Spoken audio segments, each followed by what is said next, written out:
আসসালামু আলাইকুম। ভূতের রাজ্যে ইউটিউব চ্যানেলে আপনাদের সকলকে স্বাগত জানাচ্ছি। প্রিয় শ্রোতা, আশা করি সবাই ভালো আছেন, সুস্থ আছেন। আমি আপনাদের সাথে এখন যে স্টোরিটি শেয়ার করতে যাচ্ছি, এটি সুনামগঞ্জ জেলার তাহিরপুর উপজেলার ঘটনা এবং এটি টাঙ্গুয়ার হাওরকে কেন্দ্র করে। টাঙ্গুয়ার হাওরে একটি গ্রাম রয়েছে, সেই গ্রামটির নাম হচ্ছে রূপনগর। এই রূপনগর গ্রামের পাশে আরেকটি গ্রাম ছিল, সেই গ্রামটির নাম কি আমি সেটা জানতে পারিনি, কারণ অনেকেই সেটা বলতে পারেনি। তবে একজন বোটম্যান মানে মাঝি এই স্টোরিটি আমাদের সাথে শেয়ার করেছিল। এই স্টোরিটি ওই মাঝিকে বলেছিল তার দাদা যখন ছোট ছিল তখন তিনি এই বিষয়টি দেখেছিলেন এবং খুব চমৎকারভাবে বিষয়টি বর্ণনা করেছিলেন। তিনি যেভাবে বর্ণনা করেছিলেন তার নাতির কাছে বা এই বোটম্যানের কাছে, এবং এই বোটম্যান আমাদেরকে যেভাবে বলেছে আমি চেষ্টা করছি সেভাবে আপনাদের সামনে উপস্থাপন করার জন্য। ঘটনাটি অনেক আগের, আসলে এটা যে কত সালের ঘটনা এটি সেই বোটম্যান ভালো করে বলতে পারেনি। তবে সে এতটুকু বলেছে যে তার দাদা যখন ছোট ছিল, বয়স 12-13 ছিল, সেই সময়ের ঘটনা ছিল এটি। তার দাদা মারা গেছে আজ থেকে বহু বছর আগে। ধারণা করা হয় ঘটনাটি প্রায় 100 বছরেরও পুরনো হবে। তো যাই হোক, সময়টা বা আসলে কতদিন পুরনো সেটা বলা যাচ্ছে না, তবে এটা অনেক পুরনো। যাকে কেন্দ্র করে এই ঘটনাটির সূত্রপাত, তার প্রকৃত নাম হচ্ছে হারুন, কিন্তু লোকে তাকে সবাই মোটু পাগল বলে চিনত। বয়স ছিল কম, কিন্তু অদ্ভুত ব্যাপার হচ্ছে যে এই হারুন বা মোটু পাগল সে খুব চমৎকার হাসতে পারত। তার হাসি দেখে যে কোনো পাষাণ হৃদয় গলে যেতে বাধ্য ছিল। সবাই তাকে পছন্দ করত, কিন্তু ওর একটি সমস্যা ছিল। সেটি হচ্ছে ও কারোর সাথে সেভাবে মিশত না। বাচ্চারা যখন খেলতো পাশে বসে খেলা দেখতো এবং ও শুধু হাসতো। বাচ্চারা ওর হাসিকে খুব পছন্দ করত। তো ওরা যেটা করত, পেয়ারা, আম, কাঁঠাল, লিচু বিভিন্ন ফলমূল এনে এই মোটু পাগলকে খেতে দিত। মোটু পাগলও খুব সদরে সেটা গ্রহণ করত। এভাবেই চলছিল। মোটু পাগলের বয়স যখন 2 থেকে 3, তখন থেকেই কিন্তু এরকম সুন্দর হাসি সে দিত। আস্তে আস্তে যখন বড় হতে থাকে তখন সবাই দেখতো সে শুধু হাসে, তেমন কোনো কথা বলে না, যার কারণে ওর ভিতরে এই অটিজমের বিষয়টা প্রকাশ পায়। যাই হোক, মোটু পাগলের বয়স যখন 10 কিংবা 11, সেই সময় একটি অদ্ভুত বিষয় সবাই দেখে। কোনো একদিন মোটু পাগল সকাল থেকে আর হাসে না। কি হয়েছে, কেন হয়েছে কেউ বুঝতে পারে না। মোটু পাগল আর হাসে না। মোটু পাগল কিন্তু বোবা ছিল না, টুকটাক কথা বলতো, কিন্তু খুব প্রয়োজন ছাড়া কারোর সাথে কথা বলতো না। অদ্ভুত ব্যাপার হচ্ছে মোটু পাগল যতটুকু প্রয়োজন কথা বলতো সেটাও খুব কমিয়ে দিয়েছিল। কিন্তু সে প্রতিদিনের মতো মাঠে যেত বন্ধুদের খেলা দেখতে। তো বন্ধুরা যখন খেয়াল করলো যে মোটু পাগল আর হাসছে না, তখন বন্ধুরা কাছে এসে বলতো, কি মোটু পাগল, হাসছিস না কেন? তো এভাবেই বলতো, কিন্তু মোটু পাগল কোনো উত্তর দেয় না। মোটু পাগলকে তার বন্ধুরা আগের মতোই বিভিন্ন ফলমূল নিয়ে এসে খেতে দেয়, কিন্তু মোটু পাগল সেটি খুব একটা গ্রহণ করে না। কখনো কখনো একটা দুইটা গ্রহণ করত ফলমূল, কিন্তু অধিকাংশ সময় সেটা গ্রহণ করতো না, চুপ করে বসে থাকতো। বন্ধুরা বিরক্ত হয় যে কি হলো, মোটু পাগল হঠাৎ এরকম হাসি বন্ধ করে দিল কেন? তার পরিবারের লোকজন চিন্তা করে কি ব্যাপার, ও হাসে না কেন? অনেকেই চিন্তা করে হয়তোবা ও আগে হাসতো, এখন মনে হয় হঠাৎ ভালো হয়ে গেছে বা ওর অটিজম দূর হয়ে গেছে, যার কারণে সে এখন চুপচাপ আছে। কিন্তু চুপচাপ থাকলে তো সে স্বাভাবিক আচরণ করবে। সে স্বাভাবিক আচরণ করছিল না। তো এভাবেই চলে যাচ্ছিল দিনের পর দিন। এর মধ্যে একটি অদ্ভুত ঘটনা ঘটে। মোটু পাগল বসে আছে, দূরে একজন ব্যবসায়ী, ওই গ্রামেরই একজন ব্যবসায়ী, সে হেঁটে হেঁটে যাচ্ছিল। মোটু পাগল দূর থেকে তাকে ডাকে, এই এদিকে এসো। এদিকে এসো, এভাবে হাত দিয়ে ইশারা করে এবং কথা বলে ডাকে। তখন ওই লোকটি মোটু পাগলের কাছে যায়। কাছে যাওয়ার পরে বলে, কি রে মোটু পাগল, আমাকে ডাকলি কেন? তখন মোটু পাগল বলে, তুমি তো টাকা পাবা, অনেক টাকা পাবা। তখন ওই লোকটি চিন্তা করে যে কি ব্যাপার, মোটু পাগল হঠাৎ করে আমাকে এই কথা বলল কেন? তুমি তো টাকা পাবা, অনেক টাকা পাবা। তো আর কোনো কথা না বাড়িয়ে উনি ওখান থেকে হেঁটে চলে যান। আসলে উনি একটি ব্যবসায়ী পাওনাদারের কাছে যাচ্ছিলেন। অনেক দিন ধরে ওই পাওনাদার তাকে টাকা দিচ্ছিল না। আজ না কাল, কাল না পরশু এভাবে ঘোরাচ্ছিল। অনেক দিন আসা যাওয়া করে। ওই সময় টাকায় প্রায় 20,000 টাকা পেত। তখন কিন্তু 20,000 টাকা অনেক টাকা। অদ্ভুত ব্যাপার, ওই দিন যখন ওই লোকটি তার পাওনাদারের সাথে দেখা করে, পাওনাদার খুব আপ্যায়ন করে তাকে এবং খুব সমাদরভাবে তাকে 20,000 টাকা বুঝিয়ে দেয়। তিনি খুব অবাক হন যে এতদিন ঘুরে ঘুরে টাকাটা পাচ্ছিলাম না, আজ এত আনন্দের সাথে এত খাতির করে আমাকে টাকাটি দিয়ে দিল, কি হলো ঘটনা?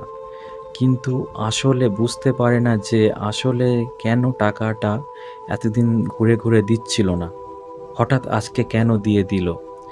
যাই হোক, চিন্তা করে আসার পথে মোটু পাগল তো বলেছিল যে তুমি টাকা পাবা আজকে।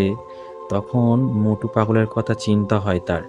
তিনি চিন্তা করেন হয়তোবা মোটু পাগল জানতো, কিন্তু কিভাবে জানতো এটা ওনার মাথার মধ্যে বারবার প্রশ্ন উদিত হতে থাকে। যাই হোক, ঘটনাটি উনি তেমন কাউকে বলেন না, বাড়িতে ফিরে আসেন। এর কয়েকদিন পরে আরেকটি ঘটনা ঘটে। ওই গ্রামের 30 বছরেরও বেশি বয়স হয়ে গেছে এমন একটি মেয়ে যার বিয়ে হচ্ছিল না।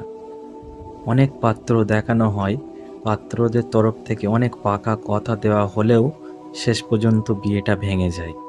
তো এভাবে 30 বছরেরও বেশি হয়ে গেছে, গ্রামের অনেক মানুষ তাকে আইবুড়ো মেয়ে বলে ঠাট্টা তামাশা করে, খোঁটা দেয়, কটাক্ষ করে। মেয়েটি মনে কষ্ট ছিল। একদিন মেয়েটি রাস্তা দিয়ে হেঁটে যাচ্ছিল, ঠিক মোটু পাগলের পাশ দিয়ে। মোটু পাগল বলে, এই তোর তো বিয়ে হবে, খুব তাড়াতাড়ি বিয়ে হবে। তখন মেয়েটি বলে, আরে মোটু পাগল, 30 বছরের উপর বয়স হয়ে গেল, কত শত শতবার পাত্রের সামনে বসতে হলো, বিয়ে হলো না। কত পাকা কথা হয়ে গেল, বিয়ে হলো না। আজ তুই বলছিস আমার বিয়ে হবে? এই, তুইও আমার সাথে তামাশা করতে পারলি? এই বলে সে চলে যায়। অদ্ভুত ব্যাপার হচ্ছে, এর ঠিক কয়েকদিনের মধ্যেই কাকতালীয়ভাবে ওই মেয়েটির খুব ভালো একটি ঘরে বিয়ে হয়ে যায়। এরপরে ওই মেয়েটি পরিবারকে বলে যে কিছুদিন আগে মোটু পাগল আমাকে এটি বলেছিল। তো পরিবারের লোক চিন্তা করে যে কি ব্যাপার, মোটু পাগল আগে হাসতো এখন হাসে না, চুপ করে বসে থাকে, কারুর সাথে তেমন কথা বলে না। তো হঠাৎ করে মেয়েকে ডেকে বলল, বিশেষ করে ওই মেয়ের পরিবার মা বাবা চিন্তা করছে, আমার মেয়েকে ডেকে বলল যে তোর বিয়ে হবে, যার এতদিন বিয়ে হচ্ছিল না হঠাৎ করে কয়েকদিনের মধ্যেই হয়ে গেল। তাহলে মোটু পাগল কি ভিন্ন জগতে চলে যাচ্ছে, বা ওর উপর কি কোনো কিছু ভর করেছে? আসলে আনন্দের আতিশয্যায় তার পিতামাতা অন্য কাউকে আসলে এই বিষয়টি বলতে ভুলে যায়, কারণ এতদিন পর তার মেয়ের বিয়ে হচ্ছে, এটা খুব আনন্দের একটি বিষয় ছিল। পরপর দুটি ভালো ঘটনার পর ঘটে যায় একটি দুর্ঘটনা।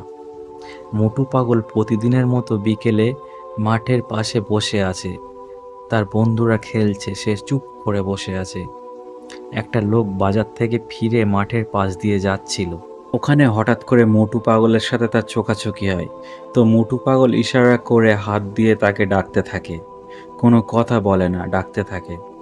লোকটি কাছে আসে, কাছে আসার পর মোটু পাগল 2 হাত বাড়িয়ে দেয়, তার মনে হচ্ছে মোটু পাগল জড়িয়ে ধরতে বলছে। আসলে উনি কিন্তু মোটু পাগলকে ভালোই জানতো, কারণ মোটু পাগল যখন হাসতো খুব ভালো লাগতো তার কাছেও। তো তিনি বলেন, কী রে মোটু, তুই কি আমাকে জড়িয়ে ধরতে চাস? আয়, কাছে আয়। তখন উনি মোটু পাগলের কাছে যায়। মোটু পাগল মাটিতে বসা অবস্থায় হাত বাড়িয়েছিল। সে মাটি থেকে উঠে দাঁড়ায়। উঠে দাঁড়িয়ে লোকটির কাছে যায়, কাছে গিয়ে জড়িয়ে ধরে। তখন লোকটি বলে, "কি রে মোটু, তুই আমাকে এত জোরে জড়িয়ে ধরেছিস কেন? আমাকে ছাড়।" এখানে একটা বিষয় বলে রাখি যে মোটু পাগলের নামটা মোটু হয়েছে কারণ হচ্ছে ওর স্বাস্থ্য অনেক ভালো ছিল, যার কারণে ওকে সবাই মোটু পাগল বলতো। তো যাই হোক, ওই লোকটি বলছে, "কি রে, তুই আমাকে এত জোরে জড়িয়ে ধরেছিস কেন? আমাকে ছাড়।" কিন্তু মোটু পাগল ছাড়ে না। মাত্র অল্প কিছু সময়ের মধ্যেই লোকটি অনুধাবন করল মোটু পাগল তাকে এত জোরে জড়িয়ে ধরে রেখেছে যে তার নিঃশ্বাস বন্ধ হয়ে যাচ্ছে এবং তার কোমরের হাড় ভেঙে যাচ্ছে। কারণ মোটু পাগল যেহেতু ছোট মানুষ ছিল আর ওই লোকটি তো বড় মানুষ ছিল, তো মোটু পাগল যখন জোরে জড়িয়ে ধরে রেখেছে তার কোমর পেঁচিয়ে, হাত মানে জড়িয়ে ধরে রেখেছে আর কি হাত দিয়ে, তখন ওই লোকটি মনে হচ্ছে তার কোমরের হাড় ভেঙে যাবে। লোকটি চিৎকার করতে থাকে। তো আশেপাশে বাচ্চারা খেলাধুলো করছিল, তারা দেখে যে মোটু পাগল জড়িয়ে ধরে রেখেছে ওই বাচ্চাটি, মানে ওই লোকটিকে চিৎকার চেঁচামেচি করছে। তো বিষয়টি সবাই মানে হাস্যকর বিষয় হিসেবে চিন্তা করে যে কি ব্যাপার, একটা ছোট বাচ্চা ছেলে তাকে জড়িয়ে ধরে রেখেছে আর ওই লোকটি চিৎকার চেঁচামেচি করছে। কিন্তু ঠিক কিছু সময় পরে যখন দেখা যায় ওই লোকটির কান দিয়ে, নাক দিয়ে, মুখ দিয়ে রক্ত বের হচ্ছে, তখন মানুষ বুঝতে পারে যে কি ব্যাপার, এমনটি হচ্ছে কেন। তখন ওই বাচ্চাসহ আশেপাশে যারা কিছু বড় মানুষ ছিল তারা দৌড়ে যায়। ৪-৫ জন মানুষ মিলে কোনোভাবেই মোটু পাগলের হাত ছাড়াতে পারছিল না। ওই লোকটির কোমর থেকে অনেক কষ্টে মোটু পাগলের হাত ছাড়ানো হয়। আর ওই সময় মোটু পাগলের মুখে বেশ কিছুদিন পরে অদ্ভুত হাসি দেখা যায়। কিন্তু সেই হাসিটি আগের মতো সুন্দর নিষ্পাপ ছিল না, সেই হাসিটি ছিল ভয়াবহ রকমের বীভৎস। মানুষ বুঝতে পারে না যে কেন হঠাৎ মোটু পাগল এভাবে আক্রমণ করলো ওই মানুষটিকে। গ্রামে সালিশ বসানো হলো। যেহেতু মোটু পাগল অটিস্টিক ছিল, যার কারণে এই বিষয়টি কোনো সুরাহা হয় না, বরং বলা হয় তার মোটু পাগলের বাবা মাকে যে তোমার সন্তানকে একটু দেখে রেখো, যেন এভাবে কাউকে আক্রমণ না করে। এই ঘটনার পর থেকে মোটু পাগল আস্তে আস্তে শুকিয়ে যাচ্ছিল, মানে সে আগের মতো সে মোটা ছিল না, আস্তে আস্তে শুকিয়ে যাচ্ছে, চেহারাও আস্তে আস্তে কেমন যেন বীভৎস হয়ে যাচ্ছে। এর মধ্যে এক অদ্ভুত ঘটনা ঘটে। টাঙ্গুয়ার হাওরে তখন বর্ষাকাল নেমে এসেছে। চারিদিকে থই থই পানি, আর ওই থই থই পানিতে টাঙ্গুয়ার হাওরে যতগুলো গ্রাম রয়েছে সে গ্রামের মানুষরা প্রত্যেকে মাছ ধরে। এক একটি নৌকো নির্দিষ্ট একটি ছোট্ট জায়গা নিয়ে মাছ ধরে, অন্য একটি নৌকো সাধারণত সেই জায়গার মধ্যে আসে না। এভাবেই তারা মিলেমিশে মাছ ধরে। একদিন মোটু পাগলদের বা হারুন, যে নাম ওদের পাশের প্রতিবেশী, সে নৌকায় মাছ ধরছিল। সাথে আরও কয়েকজন ছিল। আকাশে চাঁদের আলো ছিল। চাঁদের আলো যখন হাওরের পানির উপর পড়ছিল, এক অদ্ভুত সৌন্দর্য অনুভূতি হচ্ছিল তখন। হঠাৎ নৌকায় থাকা একজন লোক অন্যদেরকে বলে ওঠে, "ওই দেখ, দেখ, পানির উপর দিয়ে কে যেন হেঁটে আসছে।" সবাই বলে, "আরে ধুর, তুই কি নেশা টেশা করেছিস নাকি? পানির উপর দিয়ে কি হেঁটে আসবে?" বলে, "না না, দেখ, ভালো করে দেখ।" সবাই দেখে, সত্যিই তো চাঁদের আলোতে স্পষ্টভাবে দেখা যাচ্ছে কোনো একটা 10 কি 12 বছর বয়সী বাচ্চা ছেলে পানির উপর দিয়ে হেঁটে হেঁটে আসছে। ওরা খুব অবাক হয় এবং ভয়ও পায়, কারণ পানির উপর দিয়ে তো হেঁটে হেঁটে আসা স্বাভাবিক কোনো মানুষ আসতে পারে না। যত কাছে আসছে তত মনে হচ্ছে এই ছেলেটি মনে হয় চেনা চেনা। যখন একদম কাছে চলে আসে তখন তারা বুঝতে পারে, আরে, এ তো আমাদের মোটু পাগল। মোটু পাগল নৌকোর কাছে এসে বীভৎস শব্দ করে এবং ভয়ানকভাবে হেসে দেয়। যেই সুন্দর হাসি দেখার জন্য সবাই পাগল থাকতো, সেই হাসির শব্দ শোনার সাথে সাথেই নৌকা সবার পিলে চমকে যায়। মোটু পাগল বলে ওঠে, কিরে, কতগুলি মাছ পেলি তোরা? দে, এগুলো আমাকে দিয়ে দে। এই কথা বলার সাথে সাথেই মোটু পাগল দুই হাত দিয়ে নৌকোটি চেপে ধরে এবং চেপে ধরেই নৌকোটি পানি থেকে উঁচু করে একদম সোজা করে পানির মধ্যে নামিয়ে দেয়, মানে ডুবিয়ে দেয়। নৌকাতে যারা ছিল তারা লাফ দিয়ে সবাই পাশে পড়ে যায়। তখন সবাই দেখে যে নৌকোটি ডুবিয়ে দিয়ে আবার মোটু পাগল হেঁটে হেঁটে চলে যাচ্ছে। ৩-৪ জন যারা নৌকায় ছিল তারা চিৎকার চেঁচামেচি করে। তাদের চিৎকারের শব্দে কিছুটা দূরে থাকা নৌকো তারা তাড়াতাড়ি চলে আসে, তাদেরকে উদ্ধার করে। বলে, কি হয়েছে? বলে যে মোটু পাগল নৌকো ডুবিয়ে দিয়ে গেছে। ওরা হাসি তামাশা করে যে পানির উপর দিয়ে হেঁটে হেঁটে মোটু পাগল আসবে আর তোমাদের নৌকো ডুবিয়ে দিয়ে যাবে। এটা কি একটা হাস্যকর কথা, গাঁজাখুরি কথাবার্তা। তখন তারা বলে, না, এটাই সত্যি। কিন্তু অদ্ভুত ব্যাপার হলো, মোটু পাগল যেদিক দিয়ে হেঁটে হেঁটে এসেছিল তার আশেপাশে দিয়ে কিন্তু অনেকগুলি নৌকো ছিল, কিন্তু তারা কেউ কিন্তু মোটু পাগলকে দেখেনি, আসতেও দেখেনি, যেতেও দেখেনি। এই ঘটনা যখন ঘটে তার পরের দিন সকালবেলা ওই মানুষগুলো মোটু পাগলের বাড়িতে যায়, তার বাবা মাকে বলে মোটু পাগল এই ঘটনা ঘটিয়েছে। কিন্তু মোটু পাগলের বাবা মা বলে, আমার সন্তানকে তো আমরা ঘরের মধ্যেই রেখেছিলাম, ও তো বাইরে বের হয়নি রাতের বেলা। তোমরা ভুল করছো, অথবা আমার ছেলের বিরুদ্ধে তোমাদের অপবাদ দিচ্ছ।